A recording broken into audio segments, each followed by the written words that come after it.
licensed professional counselor, also the host of We Need to Talk with Chris Godinez on every Sunday at noon right here on Facebook, and then I posted up to YouTube. Hi, I just blew in, washed my glasses, and sat down. Hi. Okay, so today's topic, really quickly, because I don't have a whole lot of time, I've got about an hour maybe or so, is on grieving and healing. So I wanted to, oh, wait a minute. This video is for educational and educational and informational purposes only. If you feel you need a therapist, please go to Google, type in therapy, your city, Psychology Today will pop up. Click on that. It will have all of the, hello, what is on my screen? It will have all of the therapists in your area. Also, the views and opinions stated herein are mine and mine alone. They do not represent the ACA, the APA, or any other goddamn therapist for that matter. Boom, there we go, it's done. Okay, there is the, and now my dog is drinking water. Okay, so, all right, so today's topic, quickly, because I don't have very long, is grieving and healing, okay? Because there's been a couple of, everybody's on a different path that comes to this website. Some people are in the abuse, some people have just gotten out of the abuse, some people have been out of the abuse for a while. So, you know, I'm trying to hit on topics that will, you know, affect, you know, most people that come here. So here is the question, hang on. I am now in a place where I miss my ex, but I do know I don't ever want him back. I realize how much better I am without his toxic behavior, and I know there is no way in hell we could ever get back together. In fact, just thinking of him in town or calling makes me nervous and anxious. But my love was so real, so I still miss him. I miss being with him and doing things with him, and I'm sort of backslide. Can you tell me how to keep moving forward and healing? How do you, where did I go? Ah! How do you handle missing him and missing what I thought we had? I understand it was not real, but it was real to me, especially at the time. I was so deep in the fog, and I still miss the perfect husband. I miss the man I loved.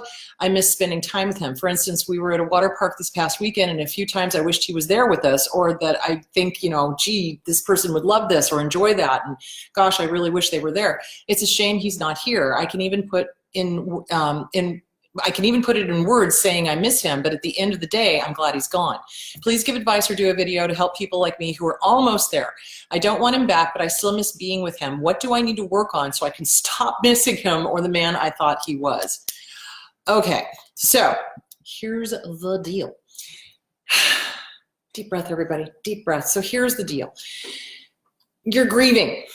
You're grieving the loss of what you thought you had, and that's normal. That's 100% normal. And the thing of it is that we don't want to feel the icky feelings. And while the grief is real, while you miss what you thought you had, what you had was not real. So there's a dual process grieving going on here. For one, you were betrayed. You absolutely were betrayed by this person who presented as you. Remember, they love to do the mirroring thing. Oh, you like pizza? I like pizza. You like to ice skate? I like to ice skate. You like this? I like that. And then you got betrayed when he dropped that mask because it wasn't real. But the person you fell in love with was you. So you're missing, essentially, the loss of the male version of you because that's how he presented to you. So, so it is a process, and it is a grieving process. So are you going to miss what you thought you had? Yes. Is that going to last for a while? Absolutely. Is it still going to pop up in your head, you know, years later? Yeah, it might, because that's just the way our brains work. But what you got to, good Lord, my hair is just like doing the Watusi without me. What you've got to do is you've got to allow yourself to grieve. So don't resist it. So remember, when we resist something, our brains automatically go, oh yeah, well, I'm going to think about it harder now. So in other words, that's like, you know, oh, look, there's a pink elephant taking a crap in the corner of the living room. I don't want to think about the pink elephant. I'm not thinking about the pink elephant. I'm not thinking about that. I'm not thinking about that. I'm not thinking about, what am I thinking about the whole time? I'm thinking about the pink elephant. But if you go, oh, look, yeah, there's a pink elephant taking a crap in the corner of the living room. All right, well, is it my pink elephant? Do I need to do anything with it? Is this a pink elephant I really want to have in my life? Not really. So I can say, hello, pink elephant. Goodbye, pink elephant. And then you send it on its way, which is different from, oh, I don't want to think about it. I don't want to think about it. I don't want to think about it. So what you do is you acknowledge it. You just grab a hairbrush and acknowledge it. So, yeah. So, and you do absolutely get caught up in the what ifs. You absolutely get caught up in the I miss this person. I miss the good times, because remember, drug addicts, that's what we are, and that's what drug addicts do, is we recall all of the good times. Or when we're in some place where that person was, we go, oh, wouldn't it be so nice if they were here? Floods the brain with all sorts of oxytocin, you know, all the good stuff, the serotonin, the dopamine, the endorphins, the oxytocin, everything starts getting flooded again, and it feels like a high, and then you feel sad and depressed because that person is not really there. And even when that person was there, that person was not really there. So it's going to be a grieving process, and it's a two-pronged process. It's a two-pronged grieving, because it's like, on one hand, you are missing the person that you were with, you know, that, you know, pretended to be you. And on the other hand, you're also grieving the fact that this person absolutely betrayed you in the most horrible way possible by pretending to be somebody and then turning into a mimic, an alien, you know. It's like, what the actual? So yeah, so that's what's going on. Is it normal to miss that part of them? Yes. And if you didn't, I would be worried that you were not really human. So normal human beings miss other human beings. But you've got to understand, sweetie, if this person was mimicking and not real, they don't have that cog. They don't have that, oh my God, I miss this person. Oh my God, I'm behaving like an awful person. I need to change my ways. Because normal people don't act like awful people. They don't abuse. Normal people do not abuse. Abusers abuse. And abusers do not have that moral cog. They do not have that moral compass. They don't have that sense of, you know, I shouldn't be doing this. Their sense is it's me and therefore I should be doing it because I'm me. Because they're narcissists. Because they're abusers. Because they're psychopaths. So yeah. So grieving is normal. It sucks, however, because you are torturing yourself. And that's what we do, because again, we're addicted and it feels good to recall the good times, but you got to stop that. That's just like a drug addict going, oh yeah, I remember how good that tequila tasted, or how good that meth felt, or how good that crack made me feel. That's exactly what you're doing. You got to stop. You got to stop. So how do you do that? It's called thought stopping. Thought stopping, and this is cognitive behavioral therapy. So when you are thought stopping, the thought pops up and you go, hello thought, just like I said to the pink elephant, hello thought, hello pink elephant, yeah, I see you, and I choose not to go down that drug addicted path, because here's what he did do to me and the kids, or here's what she did to me and the kids. And you remind yourself of all of the crap you had to go through. How did it end? How did that person behave in the end? How did that person treat you in the end? What did they say? How did they lie to you? How did they hurt you? That's what you got to remember, honestly. It's just like when I work with drug addicts. It's like, okay, that's great. So tell me about how things are going with your family. Tell me about how things are going with your job. Tell me about, you know, do you have a car? How are things going? Are you doing okay? You know, did Ms. Crack take everything away from you? Did meth make your life better? Really? In the long run? Really? So the alcohol is your only friend, but your friends and family are sitting here scared to death that you're going to die. Really? So you're telling me that that was worth isolating your family and your friends from? Really? It's the same thing. We are as addicted to the abuser and the intermittent positive rewards as a drug addict is to their favorite drug of choice. That's what I want you guys to get. So, and do drug addicts grieve the loss of their drug of choice? Yeah, they do. Abso-fucking-lutely. So what I have them do is I have them write a goodbye letter to their drug of choice. So guess what you can do? You can write a goodbye letter to the drug of choice. And then what I do is I end up having the drug of choice write them a letter back and remind them of what it's going to do to them if they continue using it. And eventually it leads to death. And when you're with an abuser, yeah, you're either talking a soul death or you're talking a actual physical death, depending on whether they're doing it just verbally, or if they're throwing in a few punches every once in a while. Yeah, it's going to kill you. It's going to kill you one way or the other, because abusers demand that you behave just like them. So if they are lying sacks of shit, guess what's going to end up happening? They're going to demand that you start lying. They're going to demand that you start isolating your family. They're going to demand that you get rid of your family, your kids, your friends, your hobby, your this, your that, and your soul dies. So it is a grieving process. It is really very much a, yes, this was important to me. This person was important to me, but they were not real.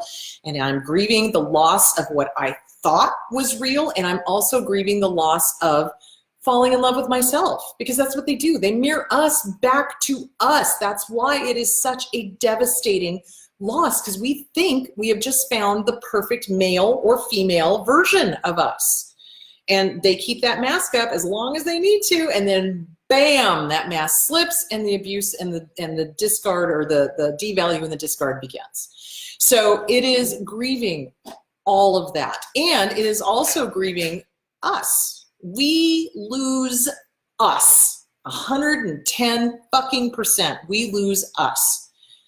We do. We go into the fog. We make excuses for them. We make justifications for them. We harm our family. We harm our friends. We do everything possible to deny reality when it's staring us in the face going, hello, this isn't real.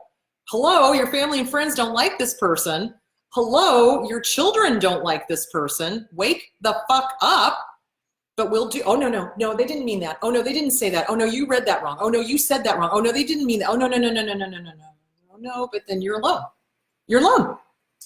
Where's your family? Where's your friends? Where's your hobby? Where's your kids? Where are they? Same thing with drugs. Same exact thing with drugs. Okay. So there is that, and I hope that that answered the question. So what do you do with that? You write and burn letters. So you can either, and like I said, when I was in Atlanta, one of the little girls that was there gave me a great suggestion. She was like, you know, you can mail the letter to yourself and then don't open it and just burn it, because it gives that satisfaction of having mailed it. You know, I think that's a brilliant idea. Never send it to your abuser, guys. It's not going to make a difference. And it's so funny to me when I tell people, it's like, do not, and listen to me now, believe me later, do not send it to your abuser. It's not going to make a difference. And then they go, but it'll feel so good. And I'm like, no. In the short run, it does. But in the long run, it just gives them more fuel for their fire, and it keeps the connection going. You don't want that. And then, of course, they go ahead and do it anyway. And then bada bing, bada boom, it's ginormous blow up, and it's lots of drama. And I went, is that what you wanted? Because that's exactly what you got. What I told you was going to happen, happened. So you going to listen to me next time? So yeah.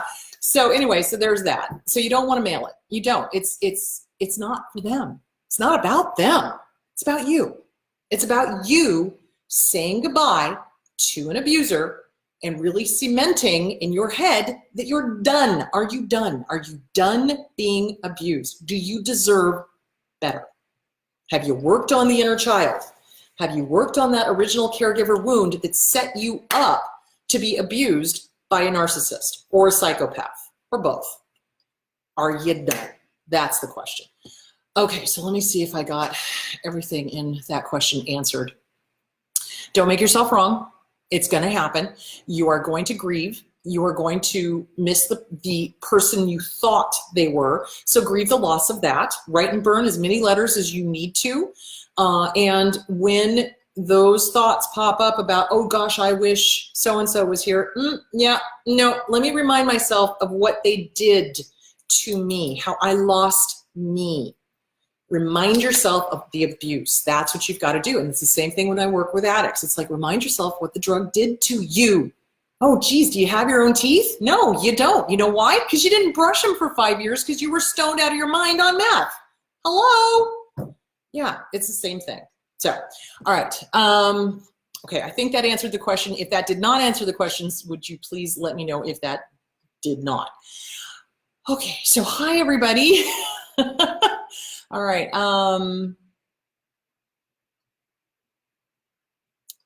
Yeah, so it does get better. It absolutely, and this is the thing. It's like the first year, guys, is the hardest. I had this conversation yesterday. So the first year is the hardest. Why? Because the Victorians had it right.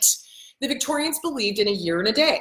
So the widows would wear the widow's weeds, you know, the black, you know, veil and the whole thing for a year and a day. Why? Because you have to get through all the firsts. You have to get through all the firsts. You have to get through the first New Year's, Easter, Memorial Day, Mother's Day, Father's Day, 4th of July, Halloween, Thanksgiving, Christmas, hello, the first date, the anniversary of the first date, the anniversary of when they dumped your ass. Yeah, you got to get through all the firsts. And then you're done with the firsts. And it gets easier from there. The first year is the hardest. The first year is the hardest. And I don't care if the loss is the loss through death, or if the loss is through losing a job, or if the loss is losing a relationship or losing a friend. Yeah, it's the first year that is the hardest. And it does get easier. It does. What we do, though, is we make it harder by continually bringing them up, by continually bringing up the ghost of themselves. Oh, look, here's his ghost. Here's her ghost. Here's their ghost. Holy shit. You're haunted. Stop it. You need to excise those people out. That's what I'm saying. It's like, be gone, It's like you don't need that. Your brain thinks it does, though. The addicted part of us thinks that we need that high and that nobody else is going to make us feel that way again. And that's a complete and total lie. There's 7 billion people on the face of the planet. You're going to tell me there's only one person for you? Bullshit. Bullshit.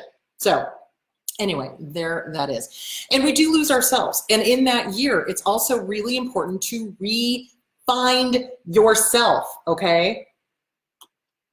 Because we do. We lose ourselves. We lose our likes, we lose our hobby, we lose our family, we lose our friends, we lose our children, we lose everything that was once important to us because our moral compass has now been broken by the abuser because we're trying to be just like them. Holy shit. So there's a lot of work that needs to go on in this year. So instead of focusing in on the abuser, oh, I wish so-and-so was here. Gosh, I'm really thinking about them. Wow, I really miss them. That's when you have to go, thank you for the input. That's a lovely thought. Fuck off. Why? Because you say so. You're the boss of the thought, not the thought being the boss of you. Gee, what would be a better use of my time? So what part of me is missing the abuser? Oh, hello, inner child. How old do I feel right now? Ooh, okay, it's the 5-year-old. Wow, the 5-year-old really wants a fill in the blank, a mommy, a daddy, somebody to care, somebody to love, somebody to be loved by, et cetera, et cetera, et cetera. So it's more important that you spend time working on you. Okay. Yeah, when the abusers leave, we don't miss the behavior, especially if the abuse was just ridiculous. If it was raging, if it was screaming, if it was devaluing, if it was discarding, if it was constant criticism, yeah, there is going to be a point where you're like, thank God. And honestly, that's what I need you guys to stick with. That's what I want you to remember. That's what I need you to start thinking about when you start taking little trips down memory lane and go, oh, wouldn't it be nice? You've got to remember what they did. You absolutely do. That's why I'm saying, write it out. Get a list of everything they have done to harm you or harm your children or harm your family or harm your friends. How did they lie? How did they cheat? How did they steal? Did they cheat on you? Did they steal money from family and friends? What did they do? What did they do? And what did they make you do? And when I say make, what did you choose to do when you were in the fog? That's what you got to remember when you start taking a trip down memory lane. You do not want to get caught up in the whole, oh, nostalgia. No, that's what's going to get you right back in with them again. Remember, it takes 7 times of leaving an abusive relationship before they get it, before we get it. And that's why, is because we keep taking these little nostalgia trips and we don't do the whole, oh, yeah, they did this and then they did this and then they did this and then, wow, I gave up this and I gave up this and I gave up this and I gave up. Woo, I lost myself. Yeah, I don't want that. So that's what's going on. Okay. Yeah, it's getting over, Ryan, you're absolutely right. It's getting over the dual perception of them. So there is the love bombing phase, and that's what we struggle, we claw to get back to that love bombing phase. Oh, please, oh, please, oh, please. Can you just, oh, look, they're being nice to me again. Oh, good, oh, good, oh, good. Everything's fine, everything. Oh, no, they're abusing me again. Oh my gosh. No, wait, they're being nice. Oh, no, it's okay. That's what we're doing. We claw to get back to that love bombing phase. It's over, kids. It's over. When they start the devalue and the discard, you're done. Stick a fork in you. You're done. They're not going back to it unless their new supply dries up, and then they will start love bombing, and that's not okay. Okay, so if we do not deal with ourselves, if we do not spend that year after leaving the abuser alone, that means don't be on the dating sites, that means don't get with a booty call, that means don't do any of this stuff. If you do not spend that year working on the original wound, finding out who you really are, getting yourself back, you are going to fall right back into another abusive relationship because you haven't done the work. You haven't done the work. People who have done the work generally do not get back into another abusive relationship. And if they find themselves in an abusive relationship, they're able to leave easier. Okay? So there is hope, but you got to do the work. The only way out is through. And everybody who sits on my couch and goes, but I want a magic pill. Well, they do, because it hurts. Working on yourself can be painful. It can. I'm not going to lie to you. It takes courage. It does. And it takes bravery. And it takes dedication. And it takes knowing that you are worth it. Okay? So when you work on you, you're having to confront the original wound. And how scary is that to the little kid inside of you? Terrifying. Abject terror, I think, would be a good way to put it. And you're dealing with PTSD. And you're dealing with CPTSD. And you're dealing with fill in the blank. Depression, anxiety, etc., etc., etc. It is terrifying. This is not fun. This is not a, yay, I get to work on myself. But it can be a, yay, I get to work on myself.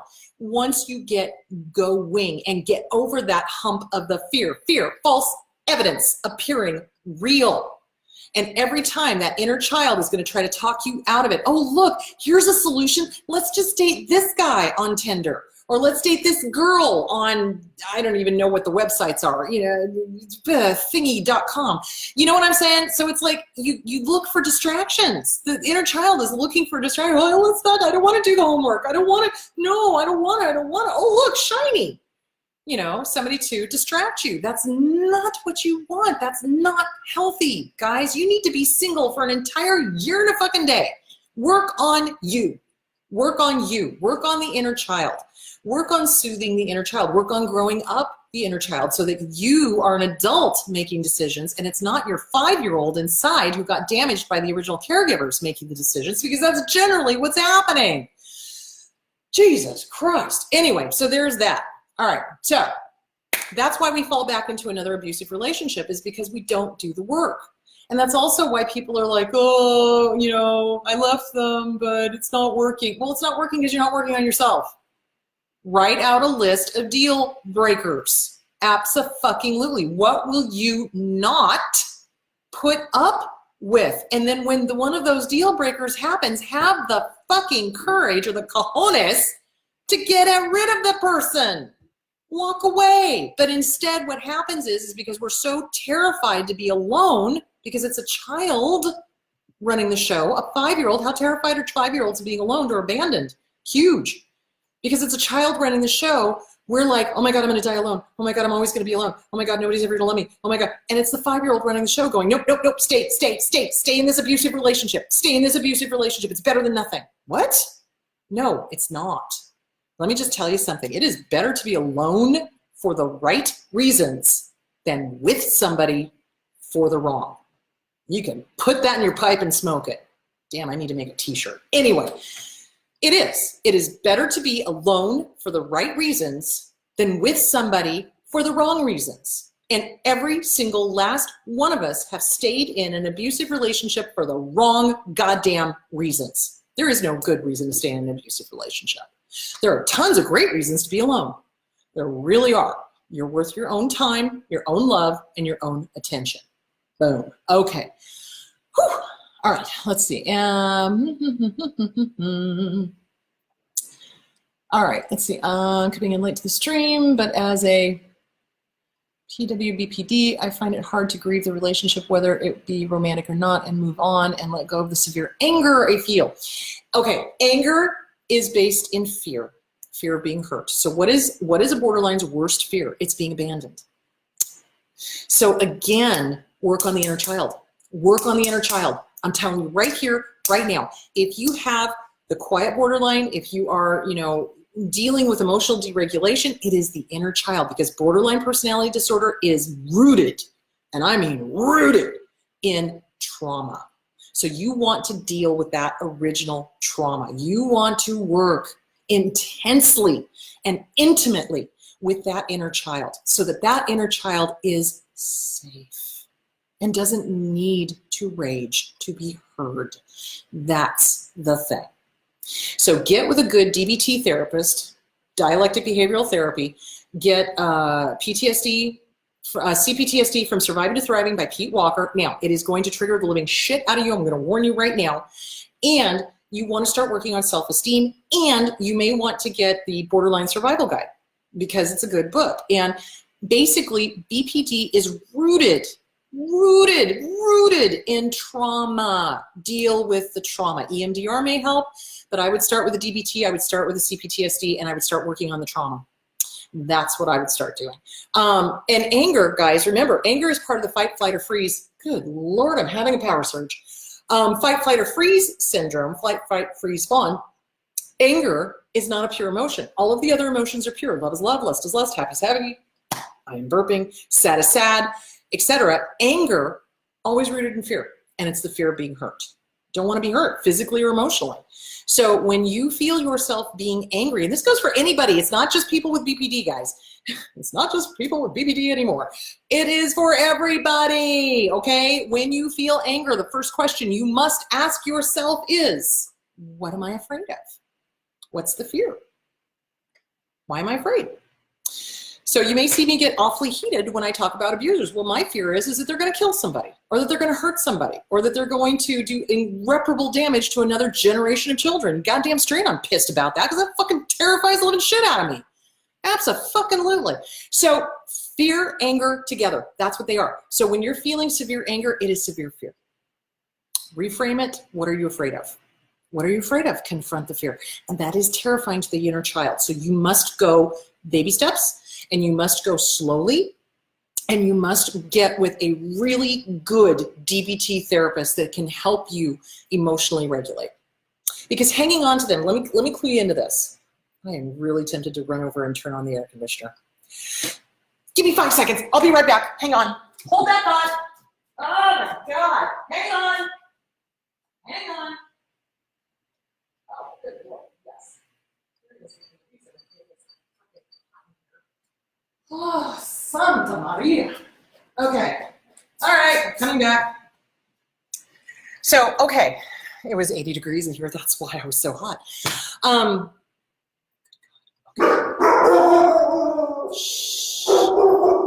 Scotty, thank you. It's not one thing, it's another. Scotty, hush, thank you. So it's rooted in fear. And it's rooted in trauma, and it's really important to take it slow, and it's really important to really work with that inner child, because that inner child is terrified. So really, really gentle, really, really gentle. Is it the illness speaking? Yes, in a way, not completely, but in a way, because remember, with borderline personality disorder, the emotions are dysregulated. There's no consistent regulation of emotions. It's, people with BPD tend to go from 0 to 120. Really fast without, really thinking about why or what's going on or what's the emotion underneath that, or et cetera, et cetera, et cetera. So this is going to be really important for you to take baby steps and to go very slowly, and with a good therapist that can help you grow up the inner child so that the inner child is heard and validated and loved and respected and not terrified, and letting go. That's what it is. That's what I was going to talk about. So letting go is a way to avoid grief. Not letting go, sorry. Not letting go is a way to avoid grief.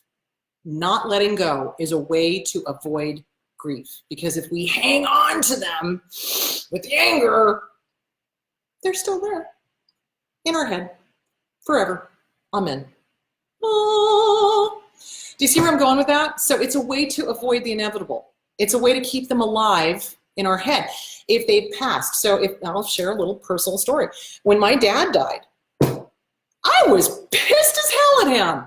Fuck yeah, I was. And I stayed that way for probably a good 10 years. Wow, no bueno. And then finally, I had a great therapist that looked at me. Her name was Julie Godfrey? No, it's been a while. Anyway, she was amazing. And she looked at me. She was a Buddhist therapist. And she looked at me and she said, it's your way of keeping him alive. And I went, fuck you, you're right. So it was my dysfunctional way of keeping my abuser alive so that I could punish him, fix him, heal him. Yeah, whatever my little 5-year-old was trying to do. So not letting go is a dysfunctional way of trying to keep that person close, because what is the worst fear of a borderline? It is being abandoned. So here's the deal. Letting them go does not mean you're abandoned. Letting them go means you are standing up for yourself and you recognize your own worth, and you know, mailman, you know,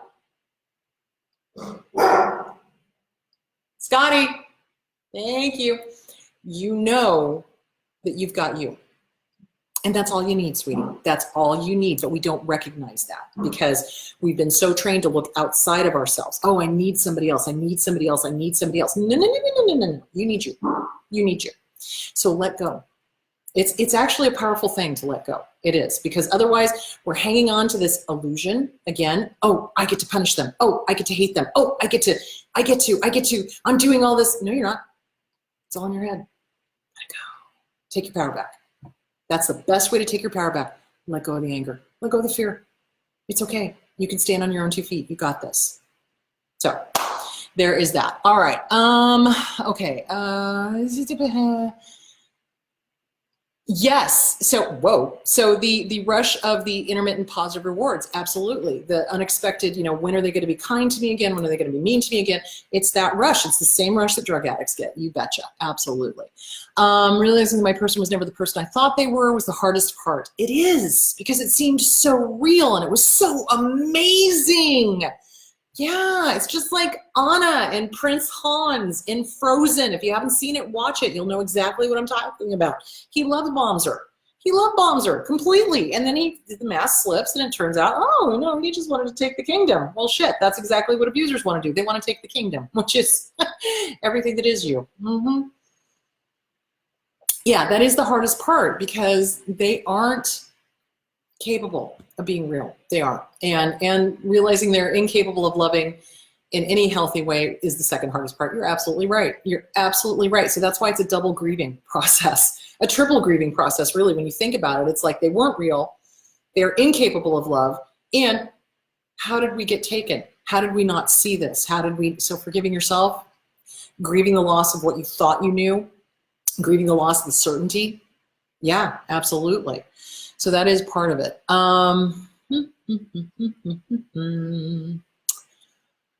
Okay, let's see. Can I talk about dissociative disorders? Yes. Okay, so dissociative disorders, and I'm kind of switching topics here. Unless that didn't cover it, if it didn't, let me know and I'll readdress that. So dissociative disorders, DID, dissociative identity disorder, happens when we have been traumatized. So it is a maladaptive way of coping with trauma. So what ends up happening is we are traumatized by something and we kind of float out of our body. And we either do the floating out of the body and watching it from the corner of the room, which is very often what happens to sexual abuse victims, is it's like they've left their body and they're watching it, or they're being abused physically, horrifically, so they're watching it from the corner of the room because it's the safer way to do it.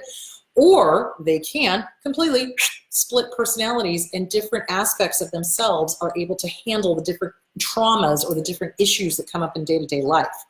So it is a maladaptive way of dealing with stress and trauma. If you find yourself dissociating, what you need to do is bring yourself back into your body. Hello, I'm safe, I'm okay. I'm patting my legs as I do this. I'm safe, I'm okay, I'm here in the present, everything's okay, everything's fine. If you are finding that there are different personalities that are dealing with the different trauma aspects, EMDR would be really good.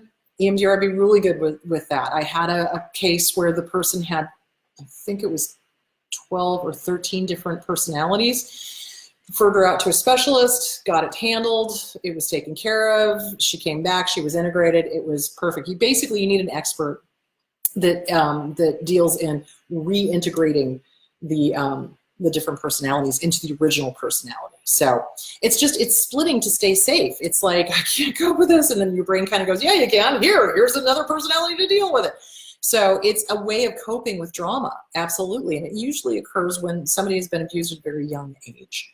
So there is that. I hope that answered the question. If it didn't, let me know. Okay. Yeah, when we have a great deal of trauma coming at us, we do. You know, if we have that tendency to dissociate, yeah, we float out. We float out. We're not in our bodies because it's too scary. Absolutely.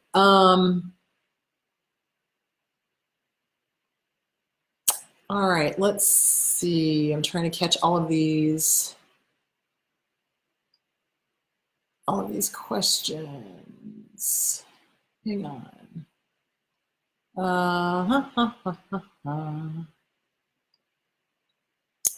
Yeah, so the anger is always based in fear. Always, just remember that. Okay. All right. Hey guys, just saying hey. Sorry, I'm reading through the questions. Okay. When the dad died, he became just like him. Maybe it's keeping him alive in his own way. Yeah. So here's what you will often find in dysfunctional families. I'm going to talk about toxic families for a few seconds because I got a few minutes. When you've got a parent who was raised by another toxic parent, they will often say things like, I will never be like them. I'm going to break the chain. I'm going to be different. I will never be like my mom. I will never be like my dad. I will never. But yet, as they keep going, they turn into exactly like their mom or their dad. And when that abusive parent dies, that child, who's now an adult, who has kids of their own, who never got help, absolutely adopts and becomes that parent. And yes, it is a maladaptive way of keeping them alive. It is, because they're completely unconscious about it. They're completely unconscious about it. People who do that, completely unconscious. They usually have no interest in getting therapy. They have usually no interest in fixing it. They have usually no interest in doing anything that's going to fix the problem. Could you touch base on inner child dynamic with no abusive romantic partners long term? Okay, so if we've been raised with a toxic family, this is where the inner child stuff comes in. If we've been raised with a toxic family in some way, shape, or form, and we got harmed as a child, that age range is gonna be the one that's calling the shots, unfortunately. So what is the long-term thing? Well, you're gonna be making decisions based on a 5-year-old or a 2-year-old or a 9-year-old or a teenager. So that's the danger of not addressing the inner child, is that you're going to find yourself making decisions that you're going to sit there and go, Jesus Christ, why did I do that? That's not me. Why would I put myself in harm's way? Why would I make that choice? Why would I do this? Why would I do that? And it's usually based on what the inner child is afraid of and trying to keep you safe. So they make decisions that are not always the best for the adult, if that makes any sort of sense. Okay, so, and any romantic partners will be based on the inner child as well. So anyway, that's that. Okay, guys, I am running out of time. I just wanted to do this quick little video to address the grieving and healing process, going through it, missing the person, etc., etc., etc. Basically, it's grieving. It's grieving, guys, and it's not fun. It's not. I mean, who likes to just cry and be sad and be angry and really work it through? Who likes to do that? That's not my idea of a good time. However, it is necessary. It is necessary. Grieve the loss of ever so many things. Grieve the loss of the person you thought you knew. Grieve the loss of the love bombing. Grieve the loss of the certainty that you had. Grieve the loss of who you are. There's a lot of grieving to be done. Abso-freaking-lutely. And when your mind starts taking that lovely little trip down memory lane and starts doing the whole nostalgia thing, you've got to stop it cold and go, not today, Satan. Not going to go there. No, thank you. Let me remind you of what she did. Let me remind you of what he did. Let me remind you how your kids are no longer talking to you. Let me remind you, let me remind you, let me remind you. And that's what you got to do. You've got to keep a list of deal breakers. You've got to keep a list of what they've done to you. Somewhere you can grab it when you start hoovering yourself, because that's basically what you're doing. Grieve the loss, write and burn letters. You can mail them to yourself and then burn them. So yeah, absolutely. Okay, that's it. I am done. All right, you guys have a great day on Sunday. I am going to have, and please do share this video, share all the videos, share. On Sunday, I'm going to have Mary June Collins on. She has written a book called You've Been Set Up, and it's a really great book. And she's going to talk about how she published, and we're going to talk about how to publish your own book, because you can do it yourselves. You don't need a major publisher. You can do it yourselves, and why it's so cathartic and why it is so freeing to do that. So we're going to talk about how to write your own book, what the process is, how to get out of your own way, etc., etc., etc. All right, my loves, go have a wonderful day, and I will talk to you later. Bye.